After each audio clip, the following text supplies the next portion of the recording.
Namaste and welcome to this exciting episode of Sathology Debunking Mythology। तो दुनिया इतनी तेज़ी से बदल रही है कि अब रशिया ने और अमेरिका के बीच में वापस ठंडने वाली है बहुत बुरी तरीके से। आपने देखा ही होगा कि प्रेसिडेंट ट्रंप ने रशिया को धमकी दी कि वो यूक्रेन को टॉमहाउक मिसाइल्स देंगे। रशिया ने बड़ा स्मार्टली उसको उत्तर दिया कि वो JFK फाइल्स रिलीज़ कर देंगे। JFK फाइल्स 350 पेज का रशियन जो उस समय KGB था उसका एक डॉक्यूमेंट है जिसमें उन्होंने डिटेल में लेआउट किया है कि कैसे वो KGB किस तरह JFK जो जॉन एफ कैनेडी की हत्या हुई। ये बहुत ही इंटरेस्टिंग है बिकॉज उससे इंटरनेशनली कुछ फ़र्क नहीं पड़ेगा, लेकिन उससे US की जो क्रेडिबिलिटी है और जो मागा जो इसको डिमांड कर रही थी उसकी फाइल्स को रिलीज़ किया जाए उस पर बहुत फ़र्क पड़ेगा कि किस तरह बाहर की एजेंसीज ट्रैक करती हैं अमेरिका के इंसिडेंट्स को। सबको मालूम है वो इंसिडेंट क्यों हुआ था, लेकिन कोई उसको बोल नहीं रहा है। द रीज़न उसको बोल नहीं रहे हैं कि अगर वो इंसिडेंट पता लग गया तो अमेरिका का जो खुफिया तंत्र है वो पूरा टूट जाएगा बुरी तरह, और अगर उसका खुफिया तंत्र टूट गया तो जो प्रोसिक्यूशन है उस खुफिया तंत्र का, उसके कुछ लोग अभी भी टॉप पे हैं तो वो भी पूरी तरीके से एक्सपोज हो जाएंगे, इसलिए कोई इसको बोल नहीं रहा है। दूसरा, रशिया ने एक बड़ा कदम लिया है कि उसने अपने एक्सपोर्ट्स हैं जो यूएसए को हैं उसको डाइवर्सिफाई कर दिया है, मतलब डाइवर्ट कर दिया है। अभी वो सारे प्रोडक्ट्स भेजे जाएंगे चाइना को। तो रेयर अर्थ में जो यूएसए को की जो AI इंडस्ट्री है, इंफ्रास्ट्रक्चर, उसमें उसको करीब उसको चाहिए close to 800,000 gigawatts of energy. एक न्यूक्लियर रिएक्टर से 8,000 आता है गीगावाट्स, और 10 न्यूक्लियर रिएक्टर्स को लगाने पड़ेंगे। अगर 10 साइमल्टेनियसली भी वो लगाने की कोशिश करते हैं जिसकी कॉस्ट आएगी ऑलमोस्ट लाइक $100 बिलियन, लेकिन उसका सारा फ्यूल है वो आता है रशिया से। तो अगर रशिया ने फ्यूल डाइवर्ट कर दिया देन अमेरिका को जाना पड़ेगा अफ्रीका में जो कंट्रीज़ हैं जो यूरेनियम एक्सपोर्ट करती हैं वो ऑलरेडी फ्रांस के साथ लड़ रही हैं। बुर्किना फासो, नाइजर और कॉन्गो में तो उन्होंने ऑक्यूपाई कर ही लिया है पूरी तरीके से, तो कॉन्गो का तो फ्यूल सप्लाई हो गया, प्लस उनका जो अदर सप्लायर्स हैं सेंट्रल एशिया से उस पर भी रशिया का कब्जा हो गया है। तो मतलब रशिया और US की लड़ाई में नया फेज आ चुका है। और ओवरऑल अगर हम देखें इसको कि दीज डेवलपमेंट्स ज़्यादा टाइम तक स्टेबल रहने वाली नहीं है, they will continuously keep changing. जैसे कि रशिया का जो स्टैंड है US के लिए तब तक ही ऐसा हॉस्टाइल रहेगा जब तक कि US का जो गवर्नमेंट है चेंज नहीं हो जाती। जो फियास्को हुआ पीस डील में, सारे के सारे यूरोपियन पावर सब आए थे मिडिल ईस्ट में, अब मुझे उसके बारे में कुछ पता लग रहा है कि रशिया, चाइना, इंडिया तो थे नहीं वहाँ पे, लुकाशेंको थे, मतलब सॉरी वो वहाँ पर थे आपके अर्दोगान, फ्रांस के प्रेसिडेंट, इटली के प्रेसिडेंट, ब्रिटिश प्रेसिडेंट और नाटो के लीडर्स, सब लोग थे वहाँ पे। तो उसका पर्पस कुछ और था। पर्पस था कि रेस्ट ऑफ द वर्ल्ड को यूनाइट किया जाए कि अगर कोई वर्ल्ड वॉर 3 होता है all these countries will act in favour of America, ये उसका पर्पस था। तो ये एक प्रिपरेशन था ये। इससे भारत अलग रहा, चाइना इससे अलग रहा और रशिया भी इससे अलग रहा। सो ये पूरा, और इंडोनेशिया यहाँ शामिल हुआ बिकॉज इंडोनेशिया की अगर जिस तरह ये इंडोनेशिया के जो सॉफ्ट बाइट्स बाहर आई हैं विद ट्रम्प, मुझे ऐसा लगता है कि इंडोनेशिया के प्रेसिडेंट को रिजाइन करना पड़ेगा इस समय।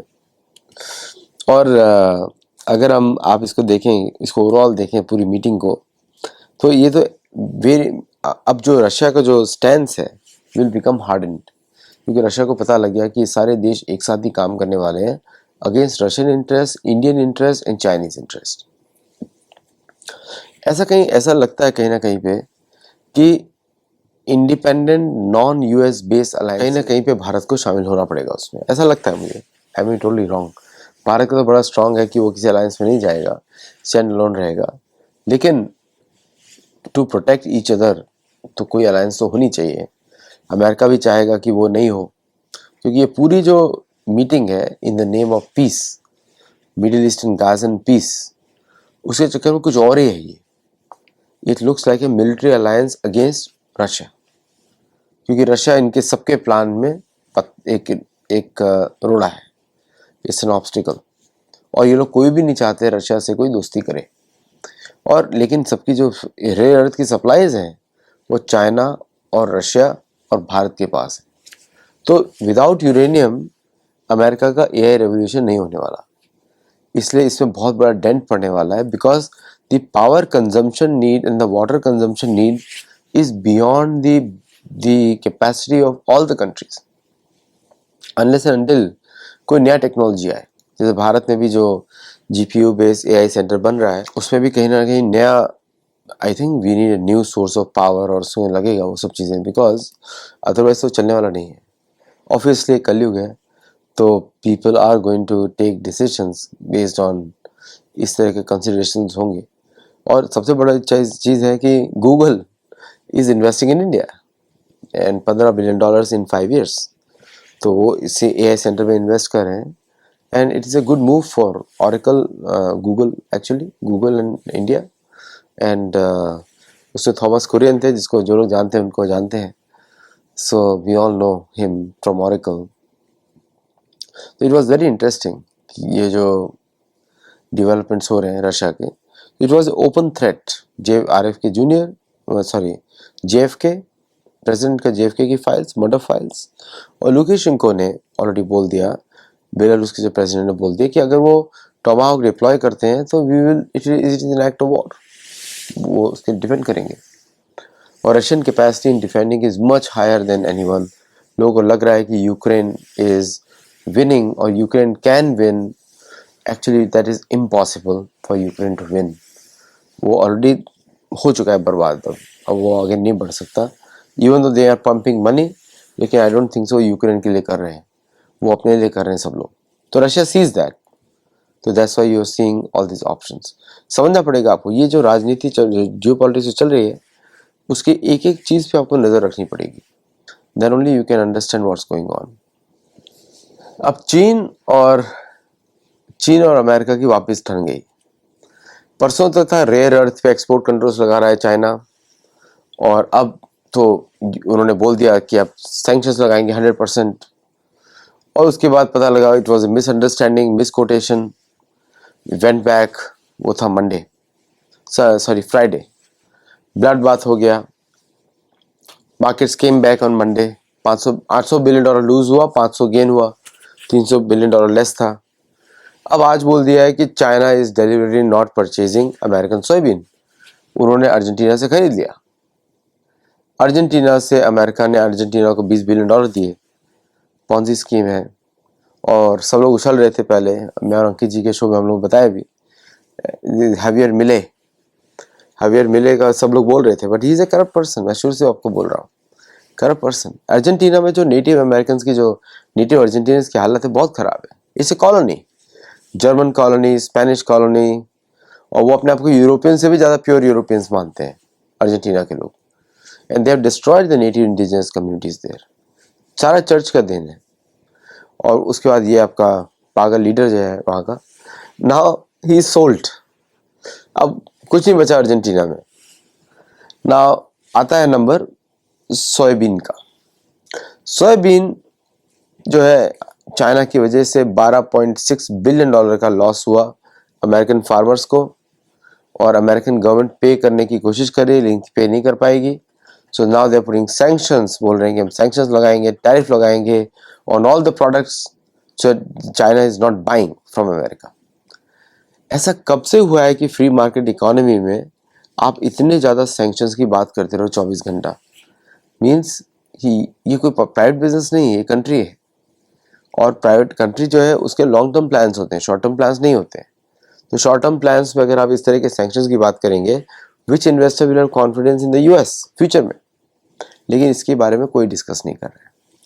तो सोयाबीन पे शुरू हुआ, और सोयाबीन्स साउथ अमेरिका से अर्जेंटीना को बोला जाएगा कि आप चाइना को एक्सपोर्ट मत करो, वी विल एक्सपोर्ट, तो Argentina will have take more loss now, will see in the news tomorrow कि सोयाबीन वो एक्सपोर्ट नहीं कर सकता चाइना को, because America doesn't want it.